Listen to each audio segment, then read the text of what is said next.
Let me take this moment to wholeheartedly congratulate each and every one of you today. You graduated. You did it. You made it. Congratulations to you. And you did it all by yourselves. Nobody helped you. No, that's not true. That's what I thought when I was young. I starting to really make it as an actor. I came in, I talked to my mother. I said, "Ma, did you think that this was going to happen? I'd be so big and I'll be able to take care of everybody and I can do this and I can do that and I can." She said, "Boy, stop it right there. Stop it right there. Stop it right there." He said that if you only knew how many people that have been praying for you, how many prayer groups she put together, how many prayer cloths she gave me, how many times she splashed me with holy water to save my sorry behind her. She said it. She said, "Oh, you did it by yourself? I tell you what you can do by yourself. You can go outside, get a mop and a bucket and wash them windows. You can do that by yourself." Superstar. So I'm saying that to say I want to congratulate all the parents and friends and family and aunties and uncles and grandmothers and grandfathers and teachers and friends and enemies, all the people that helped you to get where you are today. Congratulations to you all. I'm going to tell about 2-3 stories. I'm going to keep it real short. I remember my graduation. Speaker got up there, went on forever, blah, blah, blah, blah, blah, blah, blah, blah, blah. So I'm going to keep it short. Number 1, put God first. Put God first in everything you do. Everything that you think you see in me, everything that I've accomplished, everything that you think I have, and I have a few things, everything that I have is by the grace of God. Understand that. It's a gift. 40 years ago, March 27th, 1975, it was 40 years ago, just this past March, I was flunking out of college. I had a 1.7 grade point average. I hope none of you can relate. I had a 1.7 grade point average. I was sitting in my mother's beauty shop. They still call it beauty shops now? What they call it now? Yeah, I was sitting in the beauty parlor. I was sitting in my mother's beauty parlor, and I'm looking in the mirror, and I see behind me this woman under the dryer. And every time she looked up, every time I looked up, she was looking at me, just looking me in the eye. And I didn't know who she was, and I said, she said, "Somebody give me a pen, give me a pencil. I have a prophecy." March 27, 1975, she said, "Boy, you are going to travel the world and speak to millions of people." Now, mind you, I was flunked out of college. I'm thinking about joining the Army. I didn't know what I was going to do, and she's telling me I'm going to travel the world and speak to millions of people. Well, I have traveled the world, and I have spoke to millions of people. But that's not the most important thing, the success that I had. The most important thing is that what she taught me and what she told me that day has stayed with me since. I've been protected. I've been directed. I've been corrected. I've kept God in my life, and it's kept me humble. I didn't always stick with him, but he always stuck with me. So stick with him in everything you do. If you think you want to do what you think I've done, then do what I've done and stick with God. Number 2, fail big. That's right. Fail big.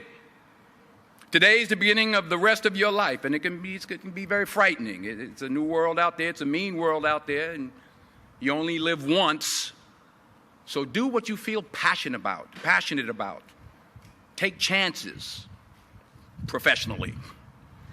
Don't be afraid to fail. There's an old IQ test, was 9 dots, and you had to draw 5 lines with a pencil within these 9 dots without lifting the pencil. The only way to do it was to go outside the box. So don't be afraid to go outside the box. Don't be afraid to think outside the box. Don't be afraid to fail big, to dream big. But remember, dreams without goals are just dreams, and they ultimately fuel disappointment. So have dreams, but have goals. Life goals, yearly goals, monthly goals, daily goals. I try to give myself a goal every day. Sometimes it's just to not curse somebody out. Simple goals, but have goals. And understand that to achieve these goals, you must apply discipline and consistency. In order to achieve your goals, you must apply discipline, which you have already done, and consistency every day, not just on Tuesday and miss a few days. You have to work at it every day. You have to plan every day. You've heard the saying, we don't plan to fail, we fail to plan. Hard work works. Working really hard is what successful people do. And in this text, tweet, twerk world that you've grown up in, remember, just because you're doing a lot more doesn't mean you're getting a lot more done. Remember that. Just because you're doing a lot more doesn't mean you're getting a lot more done. Don't confuse movement with progress. My mother told me, she said, yeah, because you can run in place all the time and never get anywhere. So continue to strive, continue to have goals, continue to progress. Number 3, you'll never see a U-Haul behind a hearse. I'll say it again. You'll never see a U-Haul behind a hearse. I don't care how much money you make, you can't take it with you. The Egyptians tried it. They got robbed. That's all they got. You can't take it with you. And it's not how much you have. It's what you do with what you have. We all have different talents. Some of you will be doctors, some lawyers, some scientists, some educators, some nurses, some teachers. Yeah, okay. Some preachers. The most selfish thing you can do in this world is help someone else. Why is it selfish? Because the gratification, the goodness that comes to you, the good feeling that I get from helping others, nothing's better than that. Well, one or two things, but nothing's better than that. Not jewelry, not big house I have, not the cars, but it's the joy. That's where the joy is, in helping others. That's where the success is, in helping others. Finally, I pray that you put your slippers way under the bed tonight, so that when you wake up in the morning, you have to get on your knees to reach them. And while you're down there, say thank you for grace. Thank you for mercy. Thank you for understanding. Thank you for wisdom. Thank you for parents.